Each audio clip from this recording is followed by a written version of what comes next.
ভিডিওটি কেবলমাত্র বর্তমান পরিস্থিতি ও সম্ভাবনার উপর ভিত্তি করে তৈরি করা হয়েছে, কোনো রাজনৈতিক দলকে ছোট করবার উদ্দেশ্য নিয়ে নয়। আমার নেত্রী মমতা বন্দ্যোপাধ্যায় যেটা বলেছেন, বিজেপি একটি বিপজ্জনক দল, এর থেকে বড় সারসত্য নেই। আমার নেতা অভিষেক বন্দ্যোপাধ্যায় ভারতবর্ষের ম্যাপ তুলে প্রমাণ করে দিয়েছেন বিজেপি ম্যাপ বোঝে না।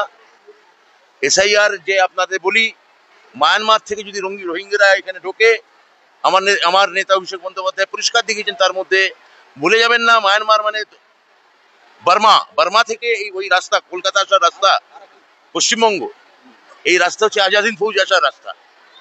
সেই রাস্তাকে বিদ্রুপ করছে বিজেপি। ব্রাত্য বসু একজন অধ্যাপক, সরাসরি আমার শিক্ষকও ছিলেন, তিনি অত্যন্ত জঘন্য কথা বলছেন। তৃণমূল করলে এ ধরনের কথা না বললে বোধহয় তৃণমূলের ঠাঁই পাওয়া যায় না।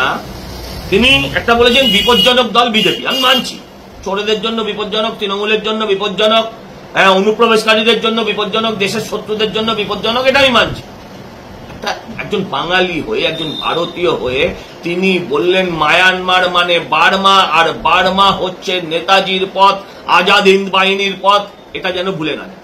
তার মানে রোহিঙ্গাদের পথ আর আজাদ হিন্দের পথ, রোহিঙ্গা আর নেতাজি, তারা তিনি এক করে দিলেন। আপনারা ভিডিওটা দেখুন এবং বাংলার মানুষের কাছে পৌঁছে দিন। বাংলার মানুষকে প্রশ্ন করুন, কদিন আগে মালদায় ওরা রবীন্দ্রনাথকে জ্বালিয়েছিল, আর আজকে ওরা নেতাজিকে, একজন মন্ত্রী হয়ে নেতাজিকে রোহিঙ্গাদের সঙ্গে তুলনা করছেন।